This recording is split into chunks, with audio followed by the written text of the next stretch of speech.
Inson qadri uchun qurilgan domlar mana shunaqa bo'ladi. Murad Building tomonidan qurilgan Soybo'y turar joy majmuasiga kelgan biz. Domni fasad qismini qarang, qanaqa chiroyli turibdi. O'zini zeleniy zona, detskiy plashatkalar, xullas kalom sizga kerak bo'ladigan hamma sharoitini shu domda o'zida jam qilib qo'yishgan ekan. Podyezdni ham chiroyli qilib, mana unaqa atachenta remontlarda bitgan. Xo'p, tashqari eshigimizda Face ID orqali yoki kod parol orqali ochiladi. 36 kvadrat metrga tushgan xonadonimizda kirar ekanmiz koridorimizda va общий sanuzelda ko'rishinglar mumkin. Samishoniy bo'lib joylashgan. Mana bu joyda esa oshxonamiz. Oshxonada ham kuxonniy mebellarni chiroyli qilib qo'yishgan, o'zini texnikalarigacha tayyor qilib o'rnatilgan va shu orqali o'zini navisnoy balkoni bor. Shunday xona hovli tomoniga qaragan. Xo'p, bu yog'imizda bitta xonamizda joylashgan. Endi bir xonali uy bo'lgandan keyin yo mehmonxona yo yotoqxona sifatida olasiz.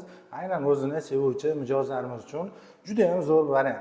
Narxi ham qimmat emas. $66,000, 36 kvadrat, 7-qavatda joylashgan.